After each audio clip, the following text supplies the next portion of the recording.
Today we're going to be changing the brake caliper, the rear brake caliper on my Mark 6 Golf R.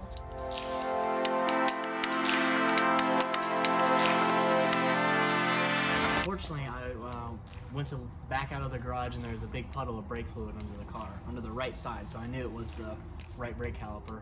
And after we got it in the air, we figured out it was actually this seal right here where the parking brake goes into the caliper. So that's why we're getting a brand new one. Got this fresh sheet about to put in here. But to change this brake caliper, obviously you're going to need a brake caliper. Make sure you get the right one. Get some gloves because it's brake fluid. You'll need a hose clamp thing or pliers. Always need a trusty flathead, some .4 brake fluid, and then you're going to need an 11mm, 13mm, and 15mm wrench. Nice. And then get a bucket to catch the brake fluid that comes out. Yeah. All right, so what you're gonna do while everything's still tightened up, you're gonna wanna loosen up your brake fluid lines, just so, you know, while everything's tightened. And then make sure when you loosen them up, snug them up a little bit so that when you're taking everything else apart. All right, so you're basically just breaking them loose, make sure they're not super tight, but snug them back up a little bit. Yep, exactly. Gotcha. All right, so next you're gonna wanna take off the parking brake line from the caliper. And what you're gonna wanna do is move that back, and then push it out, and it should be free from that little clip right there. All right, so to take the actual line out of the bracket, instead of using this little mechanic tip, take a 13mm wrench, slide it over the line, like towards the top, and then move it down, and then boom, now it's free from the line. All right, so next you're gonna wanna take off your brake line retainer clip. So you're gonna get it in here, get your wrench or thing in here, and then you're gonna wanna grab this real tight and yoink on her. And eventually, if you are stronger than I, you will get it eventually. There we go, boom, out. All right, so next you're gonna wanna take your bolts off of your caliper, and you're gonna need the 13 and the 15.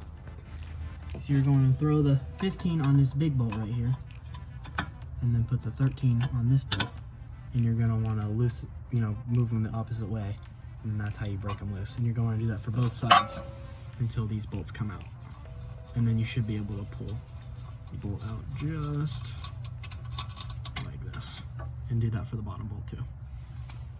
All right, so now that I got my battle scar from accidentally slamming my hand into the caliper, the next thing you're going to want to do is take off this brake line, and since we already got these loose, so just grab it and then probably use your finger. Okay, maybe not. There you go. Take this, loosen it up. Might be a little tight. You can see brake fluid starting to come out. Make sure you got your bucket underneath the caliper. So now that this will kind of just slide. Oh, there it comes. Slide on down. And then you can take it apart just like that.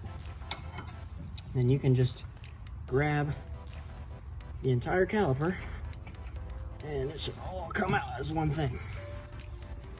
Let's look at the back of it where it was leaking. Show me the back. So it's leaking out of this right here, and you can see how wet it is. So it's definitely leaking from there. All right, so once you got your old caliper out, you can kind of set them side by side. You got the old and the new. On the new one, it might come with a plug here that you can just take off real quick with your fingers. And then on the old one, you're gonna wanna take off this line, which we already got loose from when it was in the car. So you can just kind of untighten it, get it all off. And then you kind of leave this loose.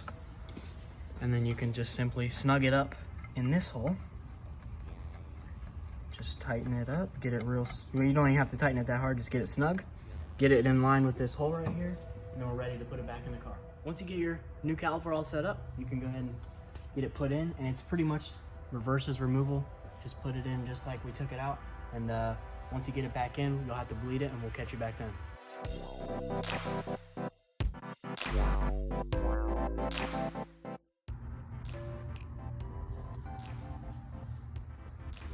All right, so now that everything is put back together, everything's tightened up, what you're gonna wanna do now is make sure you loosen up your bleeder valve and then bleed the brakes and you're all good.